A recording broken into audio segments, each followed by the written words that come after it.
Welcome to Response Able Parenting, the podcast that shows you how to parent in alignment to your emotions, needs, and goals versus your programming, bad advice, and let's face it, outdated strategies that just don't work.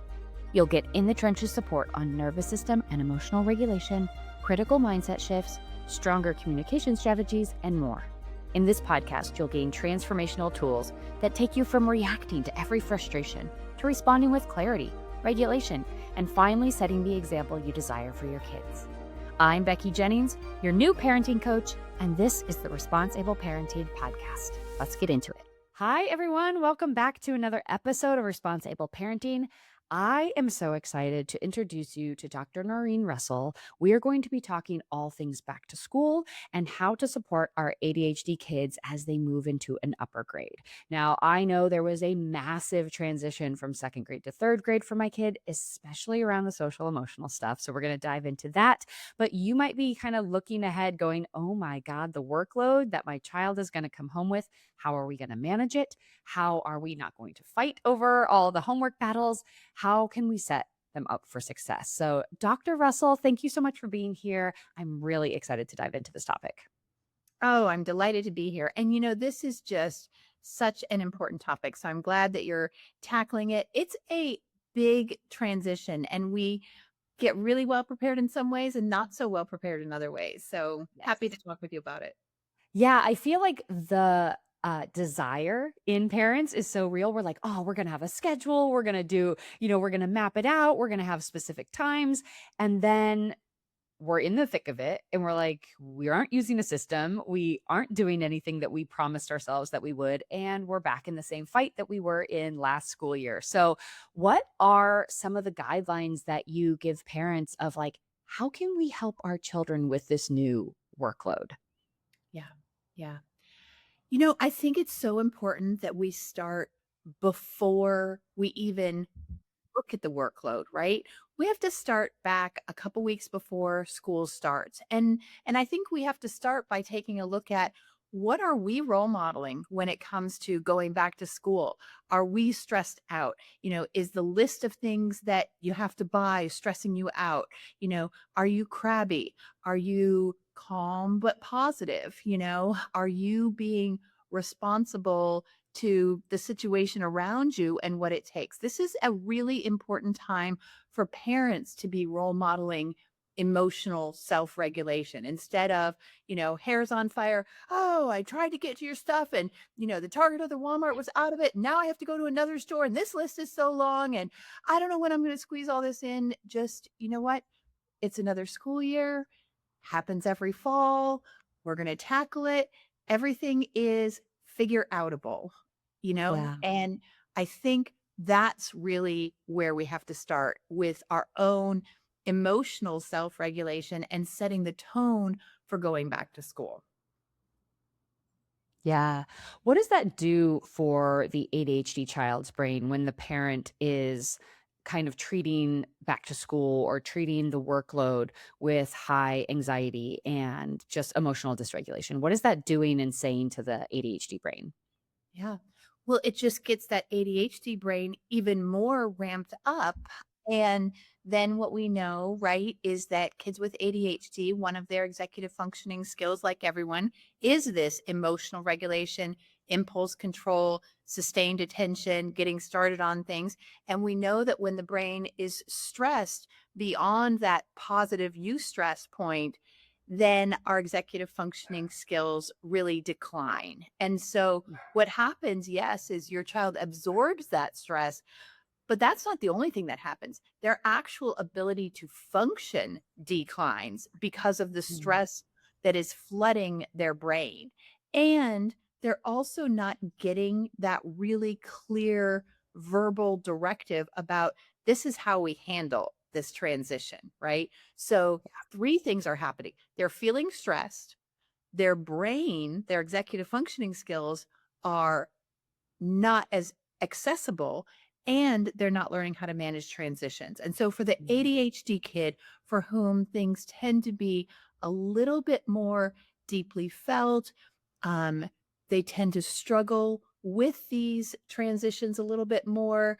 tend to have a hard time either getting started or finishing, what we see is that that parent stress really impacts their executive functioning skills. Yes, I am not proud to say that our end of year project did not go as planned because we had the whole month and a half to do it. You know, the emails were being sent out. You have a month to do this or a month and a half to do this. And both he and I were like, you know what, this time around, we're actually going to get going so much earlier so we don't have this challenge.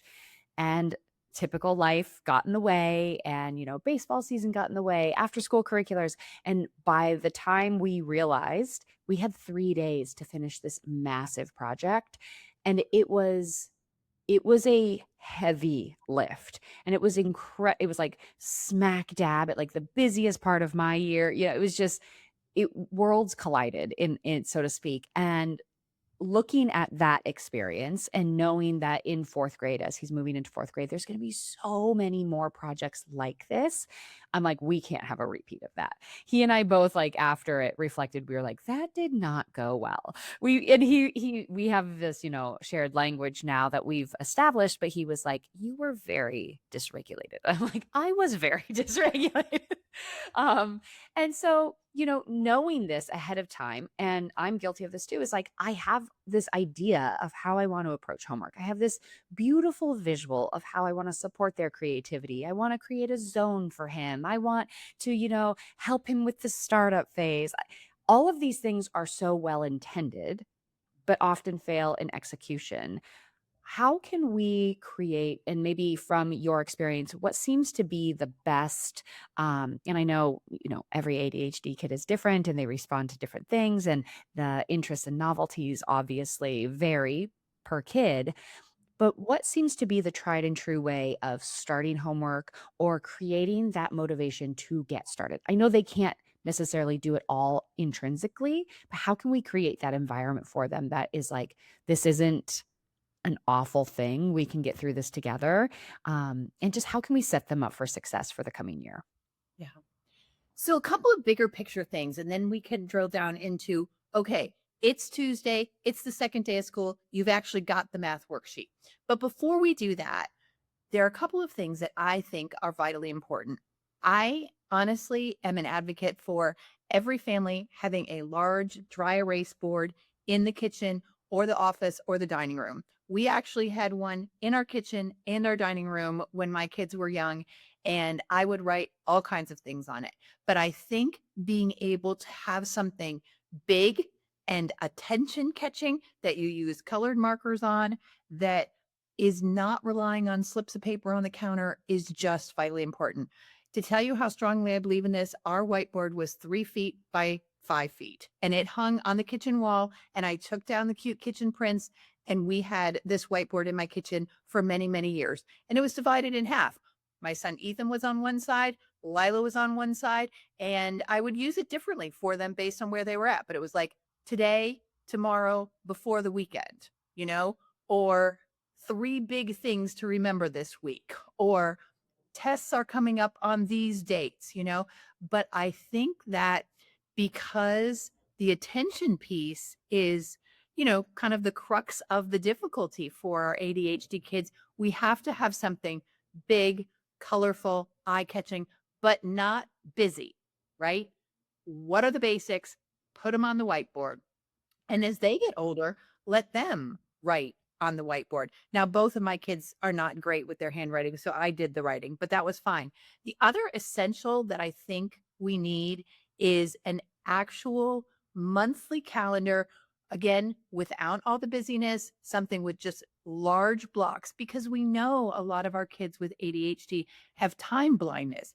And that's not just time blindness from minute to minute, from hour to hour.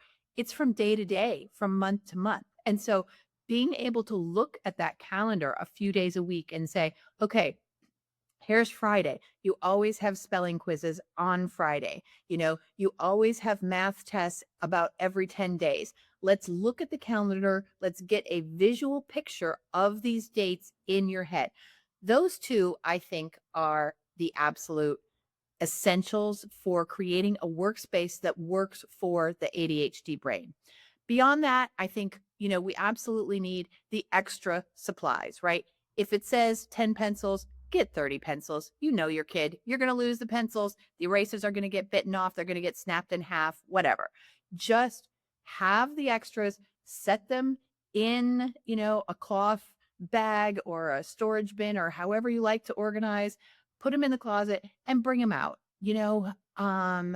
Don't make homework time about, I can't find the pencil, I can't find a pen, I can't find the paper, just have the extras and know that you taking the time to do that organization of the physical supplies is going to pay off. So Mhm. when you go and get the stuff, get double the stuff, put it somewhere. And when you need the pencil or the extra set of coloring pencils, that was the bane of my existence, you've got them. So that's big picture stuff. I think in terms of a daily routine, again, we have to start with setting the tone and setting the mood, So if you are the person who is doing homework with the child after school or in the evening, you know, self-regulation, role modeling, and kind of mindset, right? Okay, looks like it's about time for homework. Let's talk about how we can transition to that, right? We have to explicitly talk about the transition to homework time. We can't just say, it's homework time, stop doing your preferred activity, stop, flying your remote controlled helicopter or doing your drawing or whatever it is. No, we've got to transition to homework time. Is today a day you need 5 minutes or 10 minutes to transition? Then when homework time starts, I really appreciate you sitting down to do this homework. That might feel funny to say because it's their job to be doing it, but again, we're creating a tone and we are teaching habits of how to interact as human beings. Appreciate you coming to the table. I'm looking forward to spending this time with you. I appreciate how hard you've been working. Set the emotional tone. And then when it comes time to get started, take the things out of the backpack, lay them out on the table, make sure there's enough space for that. We're not doing homework like on the couch or in the bed at this age of, elementary, middle school. Set it out, lay it out. I say lay it out in the order you're going to do it. If there are 3 things to do, look at them and say to the child, which of these things would you prefer to start with? Which of these things would you like to do after that and after that? And just lay them out in order. And that kind of very elementary organization teaches the fundamentals of organization for later when they're going to have many, many more papers and, you know, rubrics and, sources that they're looking at. And so teaching kind of basic level organization in elementary school by laying everything out, straightening it, tidying it, I think is vitally important. I also think that we need to pay attention to the research on, our physical state when we go to enter homework. Going for a walk before homework time is great, right? Yeah, getting some real exercise, like maybe a bike ride is great, but even just going for a walk, getting outside, being in green space, making sure your child has had something nutritious. We know for our kids who are on medicine, we need to be the ones to adapt to that. We need to be the ones to say, okay, your medicine's worn off. Let's look at a meal. I can tell you for my two, and I made a lot of mistakes and did a lot of things wrong, but a couple things I figured out. My kids had first dinner when they got home from school, right? They called it first dinner, right? And then they took their boosters and then they did their work and then they had second dinner. And it's because I didn't want to rely on an after school snack. I wanted them to have something with protein and fruits or vegetables. And so we just called that first dinner and we had it at, 3 or 4 o'clock and it was fine. And it was one of the ways that I feel like we adjusted to the reality of what is. Would it have been great to fix dinner once? Sure, it would have been great to fix dinner once. But these were easy things, like chicken nuggets or tacos or hamburgers or something, but just literally putting something substantial in front of them. So those are, I think, some of the essentials. Set up the space, set up the emotional tone, set up the body. Yeah, absolutely. So many of the things that you're saying are resonating with me of there's a lot of things outside of our control in terms of how our children are reacting, their impulsivity, what they're hyper focused on. But this is something that when we're like, what can we actually do? This is something that we can actually control, that we can actually put our stamp on and make a big difference. Because so often, and I've heard from clients before, well, it's not my job. They need to learn how to manage this. If they can't manage their homework, then what are they going to be like like in the workforce? And if they can't learn this now, but expecting them, That what is was that? the problem with that is that it doesn't take into account the development that's happening, right? We Exactly. force that brain development. We can't force maturity. We as parents have to meet our kids where they're at and teach and coach and reinforce, right? So, yes, of course, we all want kids who are going to be able to look for a job, hold down a job, be good citizens. We all want that when they're 18, 25, 35. But you're not going to get there by trying to command maturity that is beyond where your child's at. 100%. That's exactly what I talk a lot about this with my clients is the future fears that we have, right?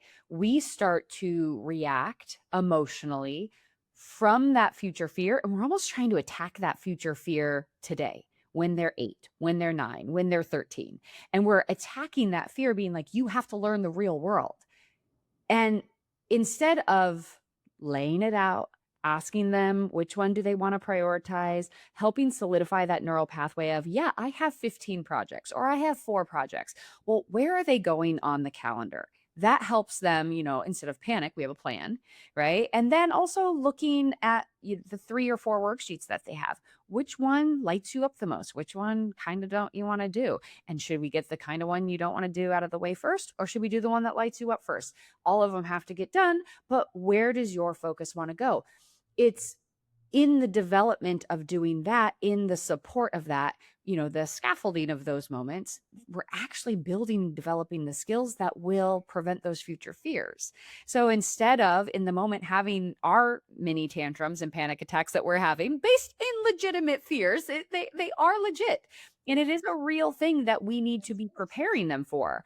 And preparing them means supporting them. Preparing them means teaching them the skills because what feels natural, normal, obvious to us, but we're decades past.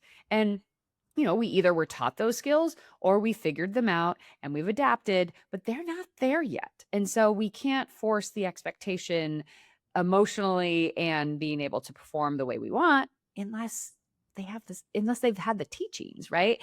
I love that you talk about there's a lot of stuff beyond willpower. And I reference that a lot as well is there's willpower, but then there's skill power. And we as ADHD, parents of ADHD children, we run out of that willpower right around 8 a.m.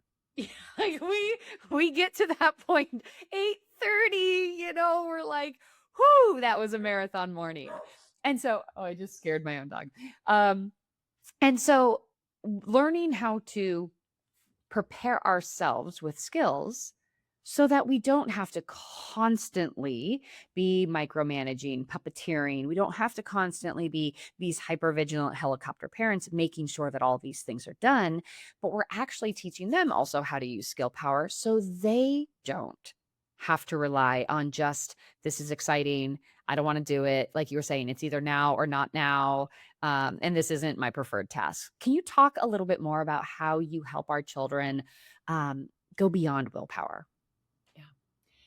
The skills are so vitally important. And I think as you approach that, being really clear with the child that you're working with, who might be in elementary, they might be in middle, they might be in high school, but explicitly teaching them that motivation comes through taking action, right? We don't have to wait to feel motivated to take action, right? So when we say things like, I don't feel motivated to do that. I don't feel like doing that. I don't want to do that. Oh, you know what? Neither do I. Yeah, very few people want to actually do their math facts, right? That is a normal, reasonable reaction. We can respond with empathy, right? And the thing is, we have to figure out how to get started. So, you know, can you do one row of math problems and we'll see where you're at after that? Can you take out the pencil? We use in coaching a lot, what is the smallest possible step you can take toward starting this? What can you do in 10 seconds, in 30 seconds, in 2 minutes, right? Never any longer than 2 minutes. And so that I think is an important skill to be teaching, is the metacognitive skill of realizing the motivation is not just going to come and drop out of the sky. I have to learn task initiation. Um, Other things when it comes to skills that we're learning is more self-talk. I don't want to do this, but I can do this. I don't like this class, but I know I need to get the work done. And I know it's not going to take me as long as I think. And so really building some of those metacognitive skills of how do we think about this. But I think when we're working with our kids, teaching those skills of planning, prioritization, task initiation, and task completion are what's so important. The planning, right? What do we need to do tonight? What's most important? What do you feel like starting with? Okay, you don't feel like starting with anything, totally normal. What can we start with, right? And then I know you're tired. You just don't want to. I'll tell you a quick story about I'm tired. I just don't want to. My son is 17, almost 18. He's mostly taking college classes at this point, and he had a couple weeks ago a final for his English college class, and it was 1,000-word essay. And he's a very, very good writer, and he's excellent at communications. And he has a coach. He has a coach from Russell Coaching, and I try not to get in the middle of it because nobody wants their mom asking them about school. But I said to him on Saturday, it was due on Sunday, I'm just kind of wondering, you know, if you've thought about how you're going to tackle this paper. you know, to me, it feels like I'm getting a little anxious about these 1,000 words. He's like, oh, mom, I've written 500 words in an hour before. I'm not worried about it. I'm thinking to myself, okay, that's great. I'm glad you have confidence about it. I'm glad, your anxiety isn't overwhelming you. Well, we get to Sunday. He wakes up, he gets about half the paper done. And then he's like, okay, I'm kind of stuck. I'm like, okay, yeah, yep. That is a normal, common thing. I think normalizing things is really super important. And then he said, can you help me? And I said, sure, I can help you. What kind of help do you want? Like, do you want help? You want to tell me what you're reading? Do you want to talk out what you need to say? Do you just want me to body double? What do you need? And then we got a little testy, right? I don't know. I just want this to be done. Um, and the lesson we really learned that day was that task completion, that goal directed persistence, is something he had not had to practice a lot. This took a lot more sustained attention. And it took him until about 8 o'clock at night, which is late for him. He's not a typical high schooler with that kind of schedule. And he pushed through, he powered through, and he learned that I just have to tell myself that the deadline is the deadline and I have to keep going. I was like, those are two great self-talk things. And so I think we want to get rid of this notion of we have to be happy about homework all the time. We have to be excited about homework all the time, but we can shift into neutral, right? Like, okay, maybe this isn't what you want to do, but it's also not the end of the world. So let's tackle it and see, how long it takes. I will also say that I think we have to be conscious of what we know about the brain and reward pathways for kids with ADHD. And people either love it or they hate it when they hear me say this. I was not a child who was motivated by rewards. Okay. I was not. I was not the kid who liked to get paid for grades. I was self-motivated, not through anything that I did or my parents did. That's how I emerged into the world wired. We have to know, right, that our kids with ADHD, that neural pathway between the reward center and the frontal lobe is not always so clear, right? And so external rewards, external stimuli are an important part of creating, right, at this young age the neural pathways that we want to become superhighways. And so there is absolutely nothing wrong with creating that association in the brain between something positive when you got your work done. I would honestly keep crisp dollar bills in my silverware drawer. And if the kids were at the counter and they got their homework done, I'd slap a dollar bill on the counter. I'm like, you feel like earning a dollar today? That was definitely worth it to me, you know? And my son is very much about that. It helps him, it gets him motivated. My daughter doesn't care so much.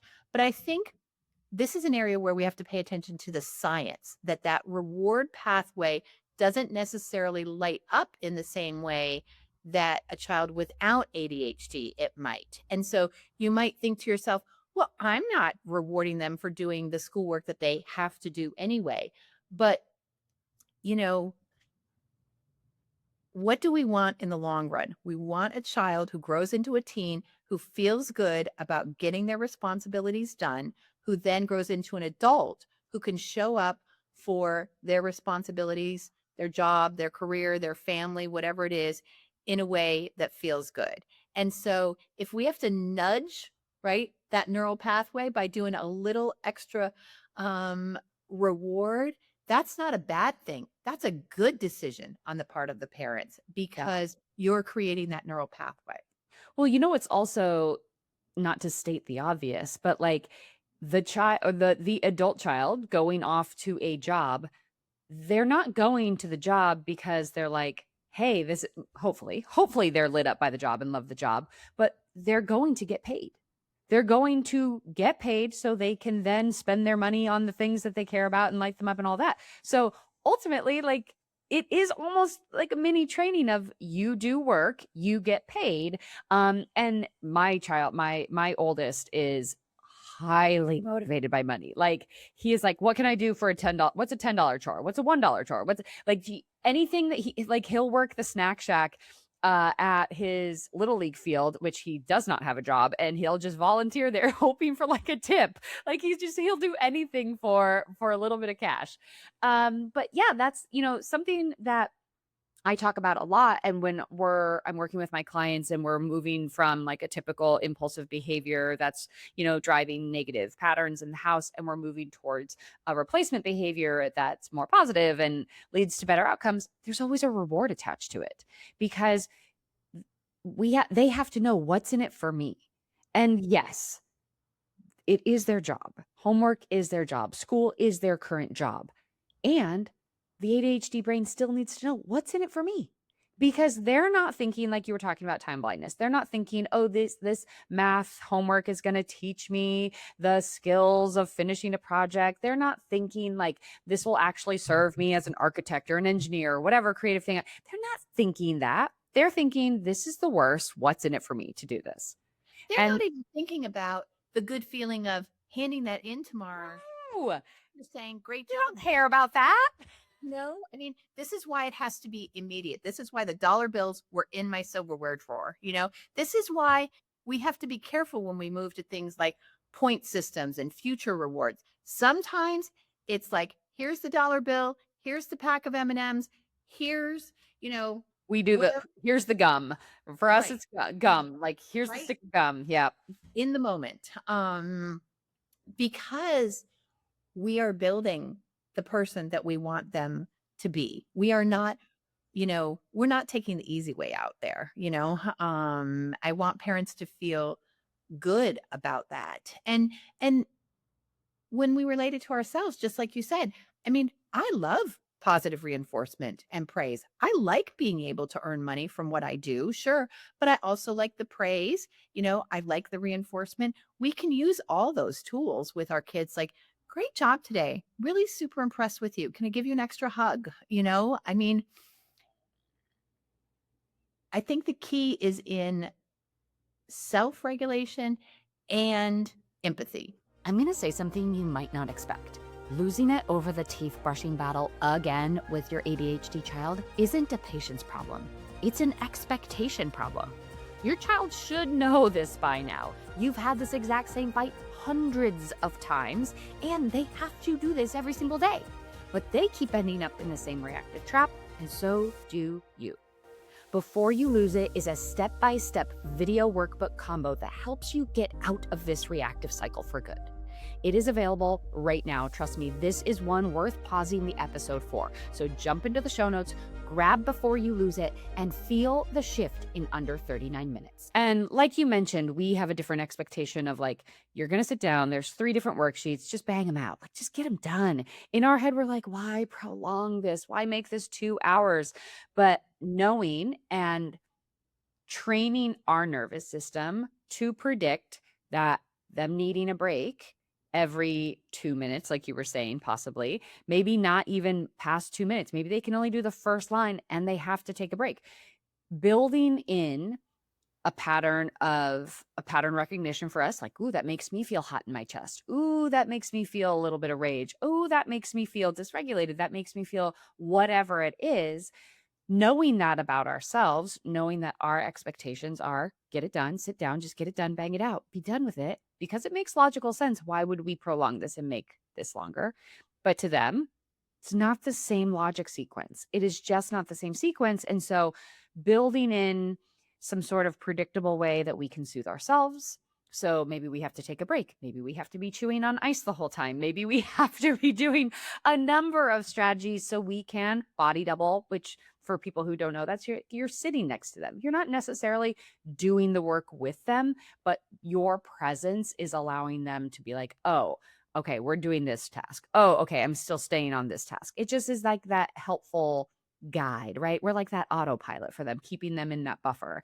And just knowing what your child needs, first of all, knowing what lights them up to get them motivated, knowing what types of breaks that they need, and then building in your resilience with skills that are meeting your nervous system needs so you can also retrain your brain saying, this isn't a threat. I'm not in danger. I know ultimately it will get done.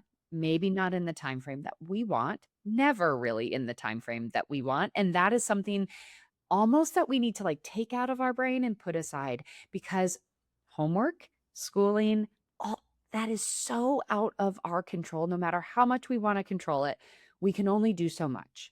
And it still is up to our child to finish the project. It's still up to our child to do the homework.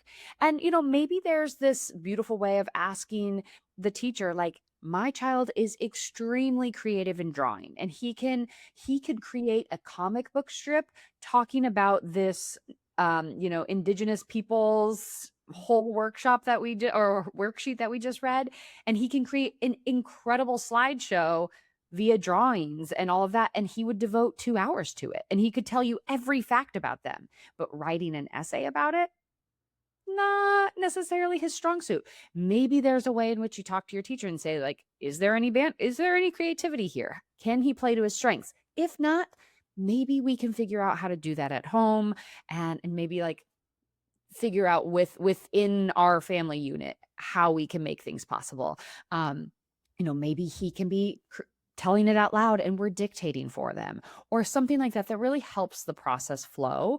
But ultimately, playing to your child's strengths, understanding how what their sort of escalation is, what kind of off ramps they need in the process, whether they need a resistance band around the chair that they can flick, whether they need, as we're practicing spelling words, we're tossing a ball back and forth. There's so many different tools to use, but in the heat of the moment, we typically forget them and try to muscle our way through, versus taking the pause, evaluating in the moment, what's going wrong here? Why are we now yelling at each other over line 3 in the math sheet homework? So figuring out, like, okay, we are escalating. Where do we need to pause? How often do we need to pause? And maybe even writing that on the whiteboard of like, we need to take 6 pauses. That's okay. Or maybe we have a little ticket that says, because sometimes it's really hard for them to verbalize that. Putting that ticket down, being like, Mom, I need a pause. Having those tools for them to be able to feel empowered and successful. I really love the idea of having that week or that monthly calendar where it's like you see the projects ahead of time, so nothing's sprung on you this year. Because I feel like that was definitely our 3rd grade experience, was like, oh, didn't realize that was happening, or oh my God, the field trip slipped. Like, so many of those moments happened this year. And having like some sort of organization system. Do you need me to help you organize this binder? Can you do this binder on your, do you want folders? Like really figuring out what our kids see, how they process, what helps them organize, and then being that person to guide them and support them. We're not doing their homework for them. We're not going through the school year for them, but like really setting the tone, the emotional tone, the groundwork, I think is going to make such a huge difference as you move into this year because you're now on the same team. It's not you two against each other during homework. It's you're both figuring out the challenges and complexities around this new school year and how can we do this as a team together? Absolutely. Absolutely. You have to be teaming with your child. And it's okay to be frustrated. It's okay to need a break. It's okay to go to the bathroom and spend 15 minutes, doing the Wordle puzzle of the day. It really is, right? Because again, we're role modeling and we are re-regulating ourselves, which is what our child ultimately needs most of all. The homework will get done. Yeah, absolutely. This has been incredibly helpful. I feel like parents are like currently writing down all of the different organizational tools.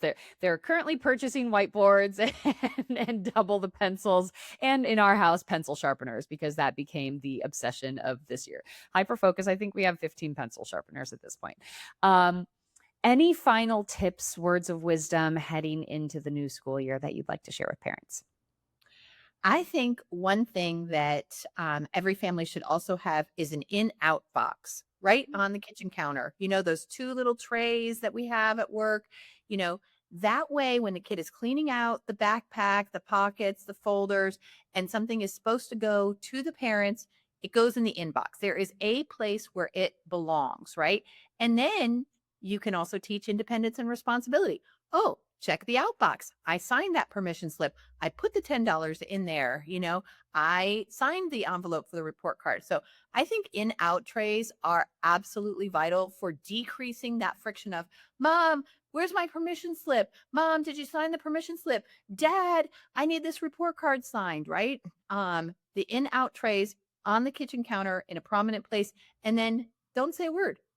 Show them inbox, outbox. So I would say that's one last tip or trick for today to kick off this school year in a way where you're setting up systems that aren't overly complicated, right? Nobody needs the overly complicated organization system, the color-coded everything, but we need a few things that we're going to use on a daily basis that are going to make a difference. And those, I think, are your whiteboard, your monthly calendar, your extra supplies, and your in-out trays. Oh my gosh, I love it. Coming from a person who was obsessed with like the Lisa Frank Trapper Keeper and who actually had a planner that every single different category was line itemed and color coded. Everything organization makes me happy. So this is very exciting, and I can foresee the in-out box being not just like an exciting thing to check, but also something that they can quickly rely on as like I can take the pressure off myself that I just open my folder every night, put things where they need to go, and that just becomes the routine. And I can foresee that being a very, very successful tool. Well, Dr. Russell, thank you so much for being here. Everybody, all of her contact information is in the show notes. If you would like to work with her in terms of developing your kids' executive functioning in school, this is definitely a huge resource. So thank you so much for spending the time with us, preparing us for a very successful school year. And everybody, I will see you next week. Thank you for listening to the Response-Able Parenting Podcast. If you like what you heard, please take a moment to rate, review, and subscribe. If you know someone who would benefit from this podcast, I'd be honored if you'd share this episode with them. Until next time, know that you are enough, you are capable, you've made it through all of your hardest days, and we will keep growing on this parenting journey together. This podcast was produced by Kim Kelty and myself, Mackie Jennings, and edited by the Kelty Method, Branding and Podcasting.